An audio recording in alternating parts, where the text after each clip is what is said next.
Imaginez un roi magnifique, couvert de boucles noires somptueuses qui règne sur la cour la plus brillante d'Europe. Maintenant imaginez ce même homme, seul dans sa chambre, presque chauve, le crâne ravagé par la maladie.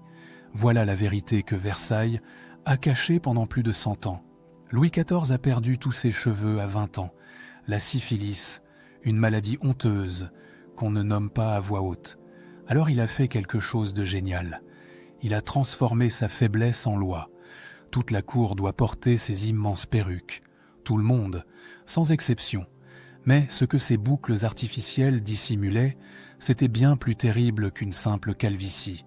Des cheveux arrachés aux femmes pauvres, aux malades, parfois même aux condamnés à mort, des courtisans qui meurent d'infection, des secrets médicaux étouffés, un perruquier qui se jette par la fenêtre pour ne pas parler, et un mensonge si parfait que personne n'ose le briser, parce qu'à Versailles, montrer son vrai visage, c'était risquer de tout perdre. Dites-moi en commentaire d'où vous regardez cette vidéo, et si vous avez déjà visité Versailles, et abonnez-vous maintenant, parce que chaque semaine, je vous révèle les vérités que l'histoire de France a tenté d'effacer. Maintenant, remontons le temps ensemble. Direction Versailles. Versailles, 10 février 1672. Le jour vient à peine de se lever. Dans une chambre secrète du château, loin des regards de la cour, un homme est assis devant son miroir. Cet homme, c'est Louis XIV, le roi Soleil, le monarque le plus puissant d'Europe. Mais ce matin, il n'est qu'une ombre de la gloire que le monde connaît. Son crâne est presque nu. Quelques mèches de cheveux clairsemés pendent mollement sur ses tempes. Sa peau, parsemée de plaques rougeâtres, raconte une histoire que personne n'ose mentionner. Le roi a 33 ans, et il ressemble déjà à un vieillard malade. 3 valets s'affairent autour de lui, dans un silence absolu. Ils savent, ils ont tous signé des accords de confidentialité sous peine de mort. Ce qu'ils voient ici ne doit jamais, au grand jamais, franchir ces murs. L'un d'eux soulève délicatement une perruque monumentale, des boucles noires en cascade, du crin brillant, parfumé, impeccable. Elle pèse près de 2 kilogrammes. C'est une sculpture de cheveux humains. Avec des gestes précis, presque liturgiques, le valet la dépose sur la tête du roi. Instantanément, Louis XIV se transforme.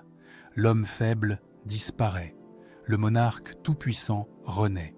Quelques heures plus tard, ce même homme parade dans la galerie des glaces. Autour de lui, toute la cour retient son souffle. Il est magnifique, imposant. Sa perruque capte la lumière des centaines de bougies. Chaque boucle ondule parfaitement. Chaque mouvement de sa tête crée une impression de majesté absolue.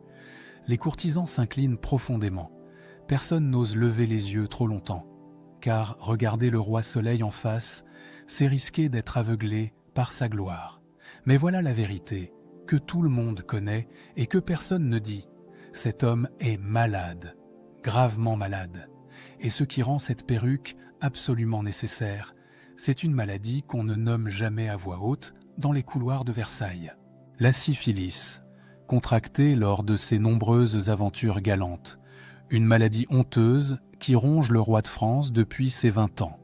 Les archives le confirment aujourd'hui sans aucun doute.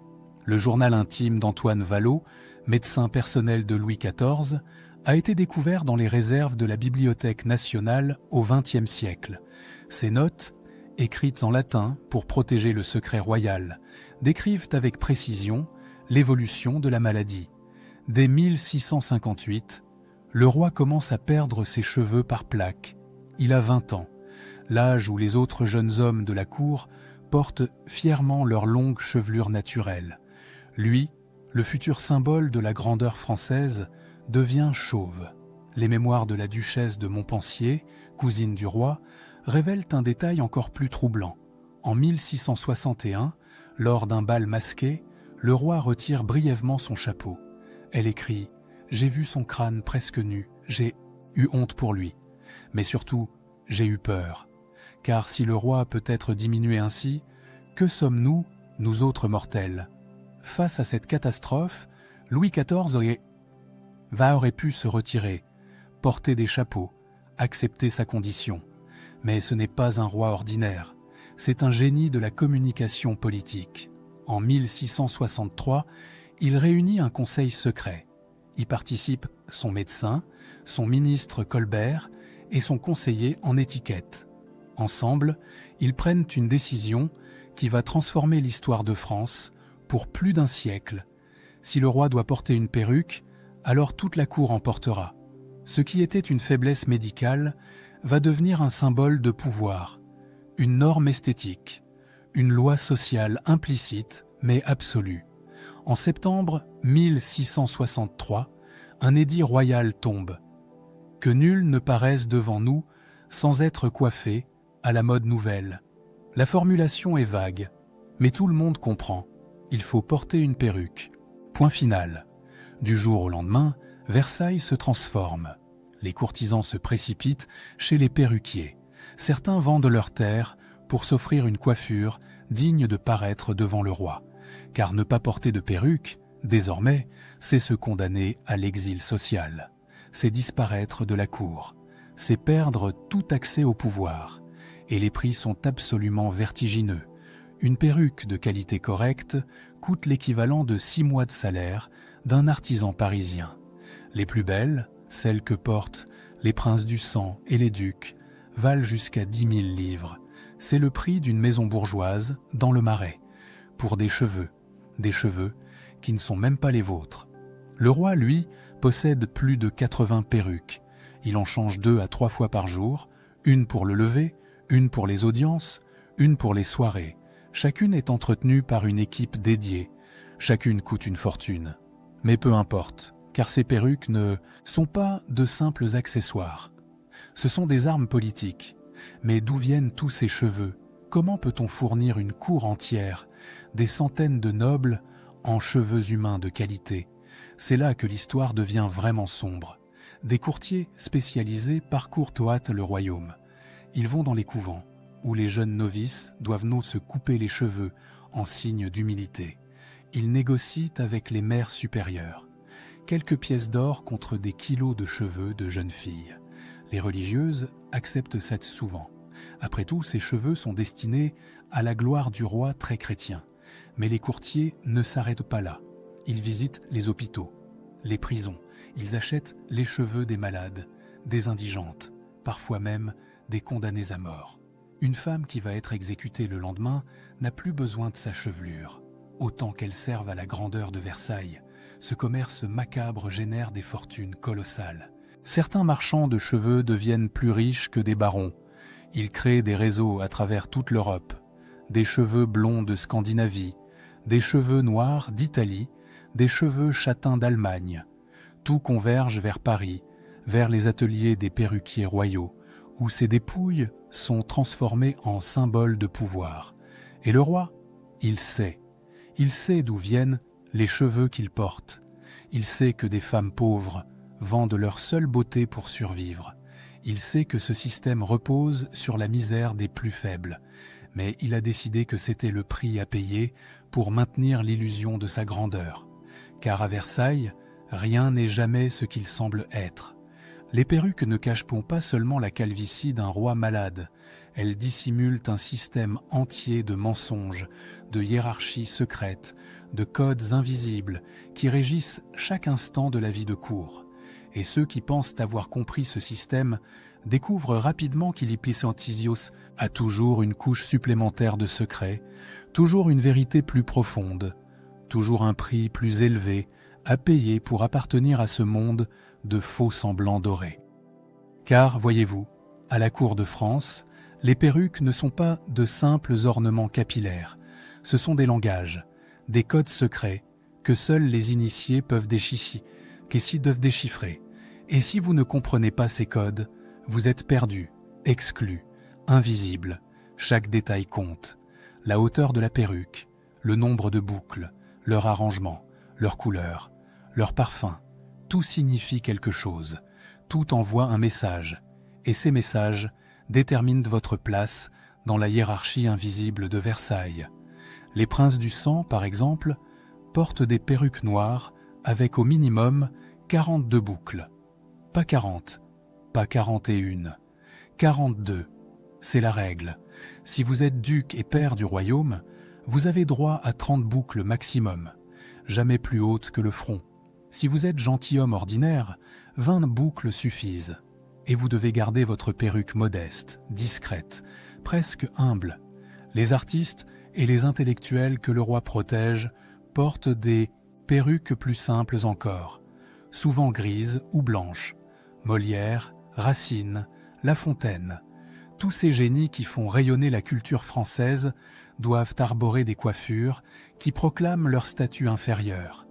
Car à Versailles, le talent ne vaut rien sans le sang noble, et le sang noble se lie dans les boucles de votre perruque.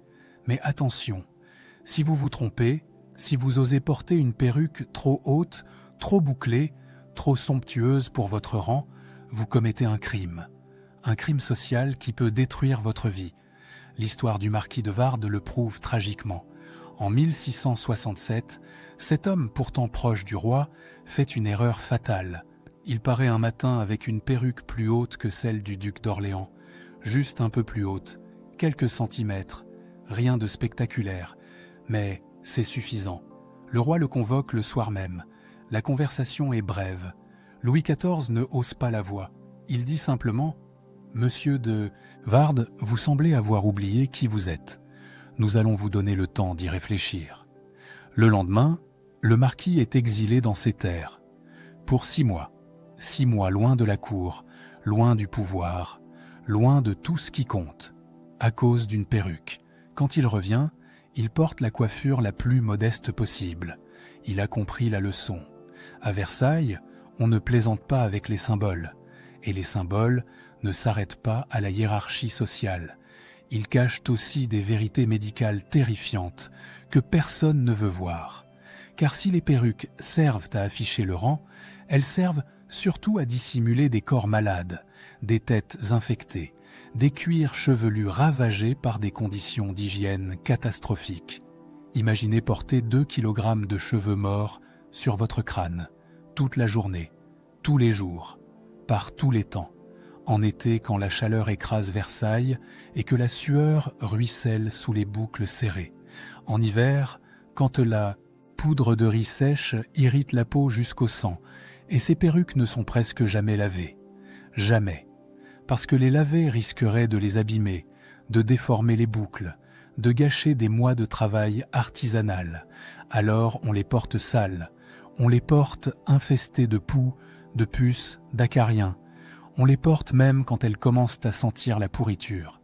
Les archives médicales de l'époque documentent ce qu'on appelait alors les fièvres de perruque, des infections massives du cuir chevelu, des plaies purulentes qui s'aggravent sous la chaleur et le poids constant, des courtisans qui souffrent en silence parce que avouer la douleur, c'est avouer la faiblesse. Et avouer la faiblesse à Versailles, c'est mourir socialement.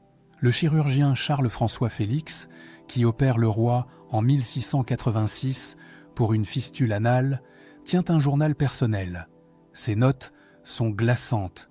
Il décrit comment il doit régulièrement traiter Louis XIV pour des ulcères infectés sous sa perruque.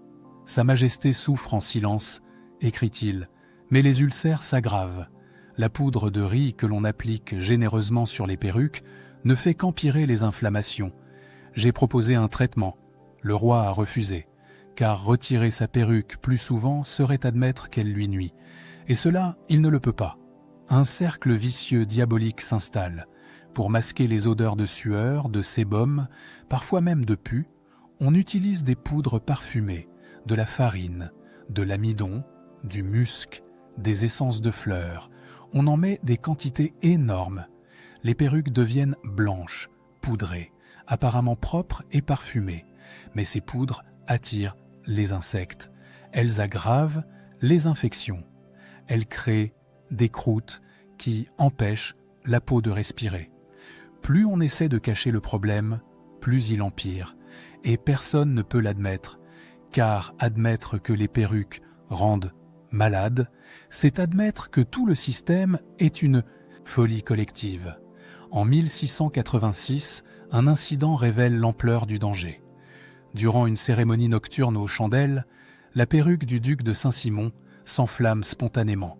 La poudre séchée, accumulée pendant des semaines, prend feu au contact d'une bougie trop proche. Le duc hurle. Les flammes dévorent sa perruque en quelques secondes. On lui arrache la coiffe du crâne. Il survit, mais son visage est gravement brûlé. Des cicatrices qu'il gardera toute sa vie. L'incident est immédiatement étouffé. Les témoins sont priés de ne jamais en parler. Dans les archives officielles, on trouve à peine une mention, une simple note administrative sur un accident domestique.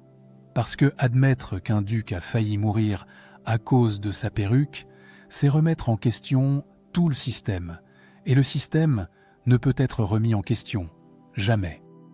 Alors les peintres mentent, les poètes mentent, les chroniqueurs mentent, tout le monde ment pour préserver l'illusion de la grandeur royale. Regardez les tableaux officiels, ceux de Hyacinthe Rigaud, peintre préféré du roi. Louis XIV y apparaît magnifique, imposant, immortel. Sa perruque cascade en boucles parfaites. Son regard transperce la toile. Sa posture dégage une autorité divine.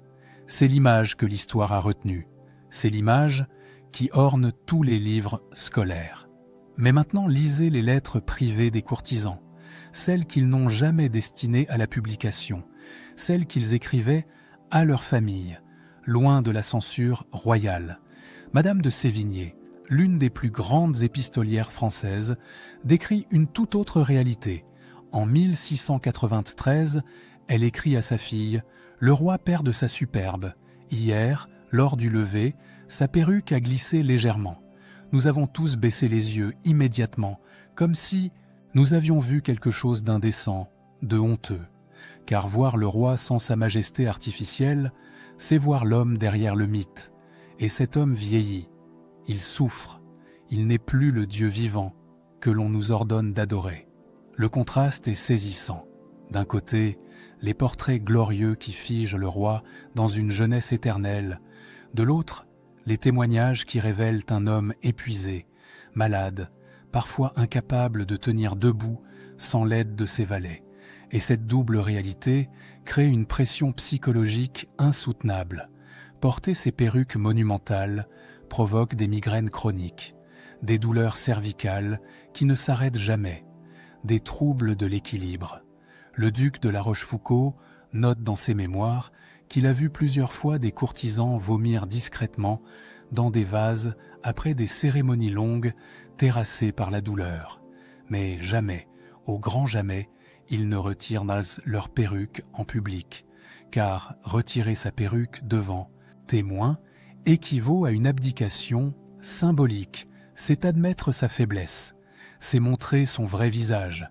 Et à Versailles, montrer son vrai visage, c'est signer son arrêt de mort social. Un médecin anonyme, dont le journal a été découvert au XIXe siècle, raconte avoir soigné un comte qui s'est évanoui durant une audience royale. L'homme avait une migraine si violente qu'il voyait double. Il tremblait, il transpirait abondamment. Mais il a refusé catégoriquement de retirer sa perruque, même inconscient. Le médecin a dû le soigner ainsi, avec 2 kilogrammes de cheveux morts toujours fixés sur son crâne. Quelques jours plus tard, le comte est mort. Hémorragie cérébrale. Il avait 38 ans. Mais les victimes de ce système ne sont pas seulement des nobles orgueilleux qui meurent de leur vanité. Ce sont aussi des innocents, des gens pris au piège d'un code social devenu prison, des vies brisées pour maintenir l'apparence. L'histoire de Marie, Angélique de Scorail, est l'une des plus tragiques. Cette jeune femme devient la favorite du roi en 1679. Elle a 17 ans. Elle est magnifique. Tout le monde la jalouse. Mais Marie-Angélique souffre d'une grave maladie de peau. Peut-être la même que le roi. Peut-être une autre infection contractée à la cour. Elle perd rapidement ses cheveux. À 18 ans, elle doit porter une perruque. Les courtisanes, cruelles et jalouses, lancent immédiatement les rumeurs. Elles disent que Marie-Angélique imite le roi, qu'elle se prend pour une reine, qu'elle a oublié sa place. Les ragots se répandent comme un poison dans les couloirs de Versailles. Marie-Angélique s'enferme dans sa chambre. Elle refuse de retirer sa perruque, même seule, même pour dormir. Elle a honte, elle a peur, elle sent qu'elle perd le contrôle. Les lettres qu'elle écrit à sa sœur, conservées dans les archives de sa famille, brisent le cœur. En juillet 1680, elle confie « Je suffoque sous ce poids. Ma tête brûle jour et nuit. Des plaies s'ouvrent sur mon crâne et je sens le pus couler sous les boucles. Mais paraître naturel, montrer mon vrai visage, serait pire encore que mourir. Car alors je ne serai plus rien, je ne serai plus personne. » 3 mois plus tard, Marie-Angélique meurt. Elle a 20 ans. Les médecins parlent de fièvre, mais tout le monde sait, c'est une infection généralisée. Son cuir chevelu malade, étouffé sous une perruque jamais lavée, s'est transformé en plaie purulente. L'infection est montée au cerveau. Le roi pleure sa favorite. Il ordonne des funérailles somptueuses, mais il ne change rien au système. Car changer le système, ce serait admettre qu'il tue. Et cette vérité est inacceptable. 1 an plus tard, en 1689, un autre drame secoue Versailles. Le perruquier principal du roi, un certain Monsieur Binet, se jette par une fenêtre du 3e étage du château. Il meurt sur le coup. La version officielle parle d'un accident. Un homme distrait qui s'est penché trop fort pour admirer les jardins. Mais les domestiques racontent une autre histoire. Binet avait découvert quelque chose de terrible concernant l'origine des cheveux qu'il travaillait. Son concurrent, un perruquier concurrent du faubourg Saint-Honoré, fournissait des cheveux volés directement sur des cadavres, à la morgue de Paris. Des indigents morts de faim ou de maladie, des suppliciés, des victimes de crimes jamais résolus. Leur corps à peine refroidi, on leur rasait le crâne avant de les jeter dans des fosses communes. Binet menaçait de tout révéler au roi, de dénoncer ce commerce macabre. Mais la veille de l'audience qu'il avait obtenue, il est mort. Défenestration accidentelle, affaire classée. Personne n'a jamais prouvé qu'il a été assassiné. Mais personne n'y a vraiment cru non plus à cet accident. À Versailles, les secrets dangereux ont une façon très pratique de disparaître avec ceux qui les détiennent. Les perruques ne sont plus de simples ornements. Ce sont des masques obligatoires, des prisons dorées, des symboles d'un mensonge collectif auquel personne ne peut échapper sans périr. Et ce mensonge va durer. Des décennies, des générations entières naissent, vivent et meurent dans ce système absurde. Les enfants qui grandissent à Versailles ne connaissent rien d'autre. Pour eux, porter une perruque est aussi naturel que respirer. Ils ne posent pas de questions. Ils acceptent. Mais le roi vieillit, et avec lui, l'illusion commence à se fissurer. En 1714, Louis XIV a 76 ans. Il a régné pendant 72 ans, le plus long règne de l'histoire de France. Il a construit Versailles, il a conquis l'Europe, il a imposé la langue française comme langue de la diplomatie mondiale. Il est devenu une légende vivante, mais maintenant il meurt, lentement, douloureusement. La gangrène dévore sa jambe gauche. Les médecins ont tout essayé, rien ne fonctionne. La chair pourrit, l'odeur est insupportable. Même les parfums les plus puissants ne parviennent plus à la masquer. Le 1er septembre 1715, le roi comprend que c'est la fin. Il convoque sa cour pour un dernier adieu. Tous les grands du royaume sont là. Les princes, les ducs, les maréchaux. Tous ceux qui ont passé leur vie à tourner autour de ce soleil mourant. Et là, devant de tous, Louis XIV fait quelque chose d'incroyable. Quelque chose que personne n'a jamais vu. Il lève faiblement la main et ordonne à son valet d'approcher. « Retirez cela », murmure-t-il en désignant sa perruque. Un silence de mort tombe sur la chambre. Le valet hésite. Retirer la perruque du roi devant témoin, c'est impensable. C'est violer toutes les règles de l'étiquette. C'est détruire l'image sacrée de la monarchie. Mais le roi insiste. « Retirez ». Alors le valet obéit.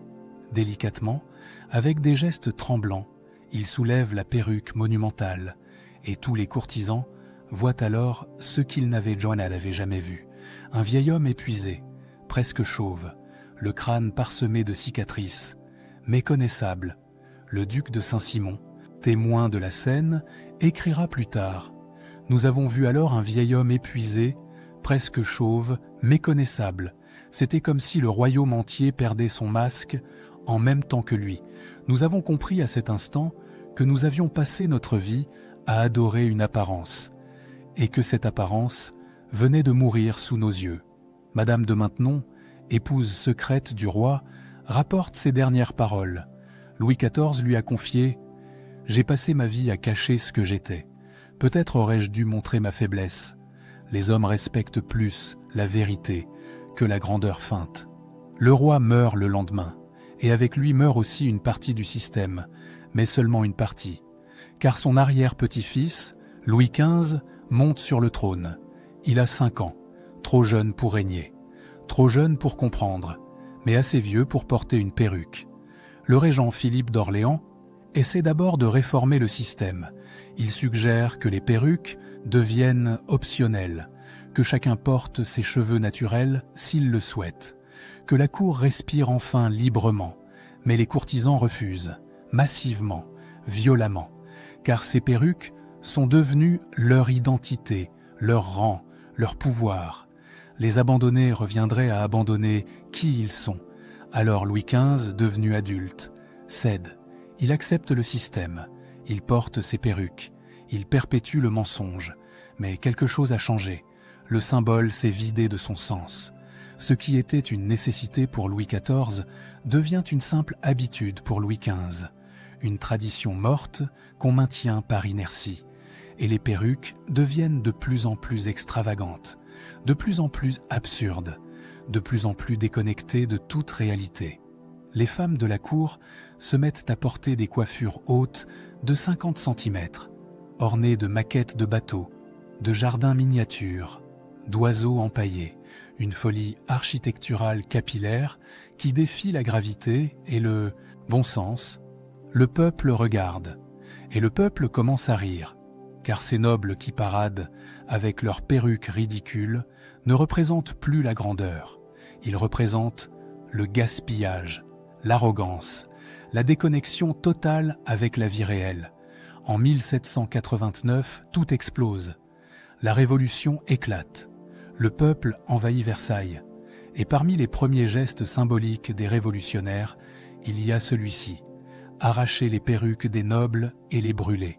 Place de la Concorde, devant des milliers de spectateurs, des dizaines de perruques sont jetées dans un immense brasier.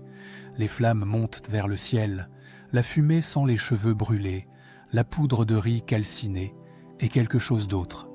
Quelque chose comme la fin d'une époque, un témoin anonyme dont le récit a été retrouvé dans les archives nationales, écrit « Nous ne voulons plus porter les cheveux des morts sur nos têtes vivantes. Nous ne voulons plus cacher notre humanité derrière des apparences coûteuses. Que chaque homme montre son vrai visage, que chaque femme porte ses vrais cheveux. Nous en avons fini avec les mensonges de Versailles. C'est la fin d'un système qui a duré plus de 120 ans, la fin d'une illusion qui a coûté des fortunes et des vies.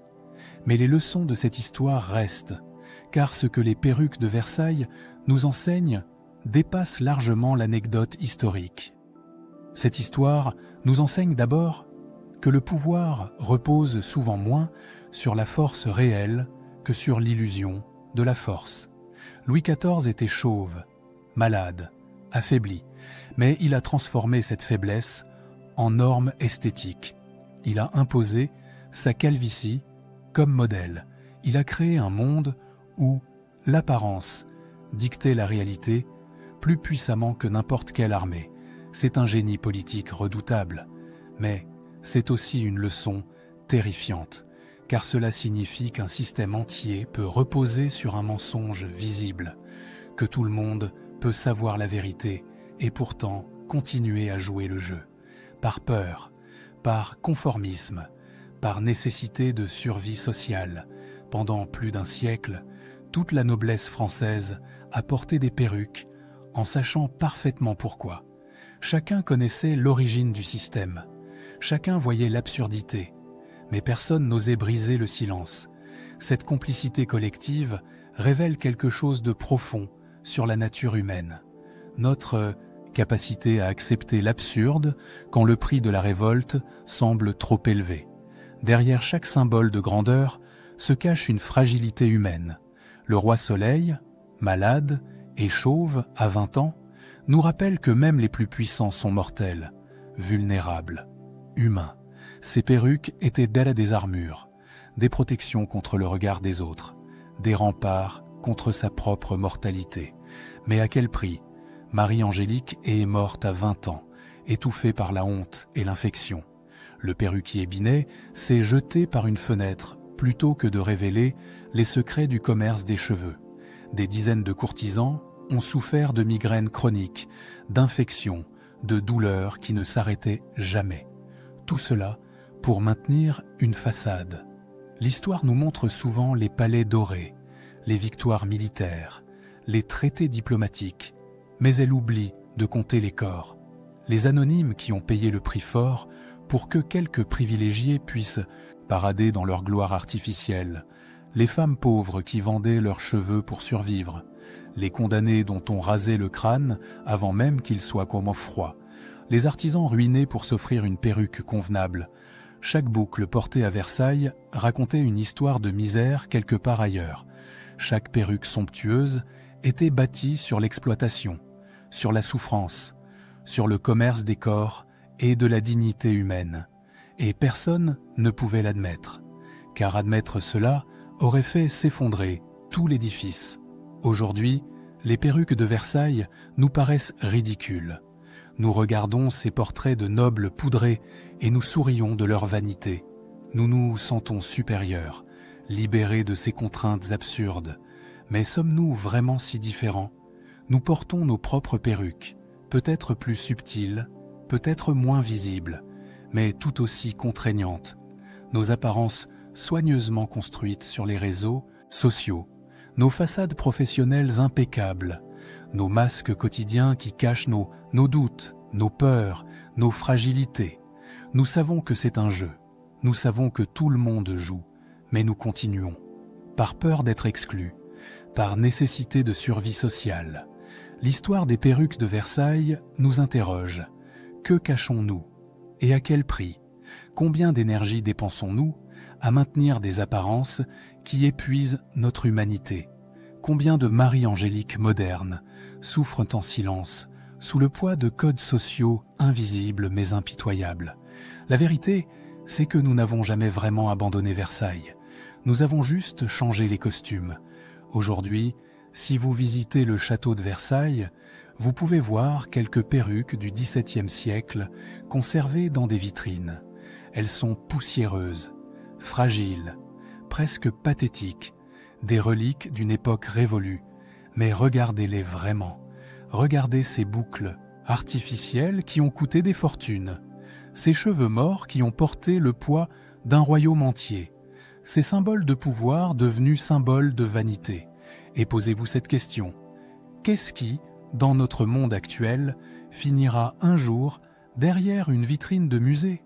Quelles sont nos propres illusions collectives que les générations futures regarderont avec incompréhension? Car voilà ce que les perruques cachaient vraiment à la cour de France. Elles cachaient bien plus que la calvitie d'un roi. Elles cachaient la condition humaine elle-même, fragile, mortelle, désespérément accrochée à ses illusions, terrifiée à l'idée de montrer son vrai visage, et peut-être, finalement, profondément digne dans son refus d'accepter sa propre vulnérabilité. Car si Louis XIV a construit ce mensonge monumental, c'est aussi par orgueil, par refus de courber l'échine devant la maladie, par volonté de rester maître de son image jusqu'au dernier souffle. Il y a quelque chose de tragiquement humain dans cette lutte, quelque chose qui nous relie à lui par-delà les siècles. Nous aussi, nous luttons contre notre mortalité. Nous aussi, nous construisons des façades pour ne pas montrer nos faiblesses. Nous aussi, nous portons nos perruques invisibles. La différence peut-être, c'est que nous pouvons choisir de les retirer. Pas devant la mort, comme Louis XIV, mais maintenant, aujourd'hui, en acceptant que notre humanité réside dans notre fragilité, que notre dignité ne vient pas de nos apparences, mais de notre capacité à rester vrai malgré la pression du monde. Les perruques de Versailles sont mortes avec l'Ancien Régime, mais leur leçon survit, et elles nous murmurent cette vérité simple et terrible: le plus grand mensonge n'est jamais celui que nous imposent les puissants, c'est celui que nous nous imposons à nous-mêmes, par peur, par orgueil, par refus de montrer qui nous sommes vraiment. Voilà ce que cachaient les perruques, et voilà ce qu'elles cacheront toujours.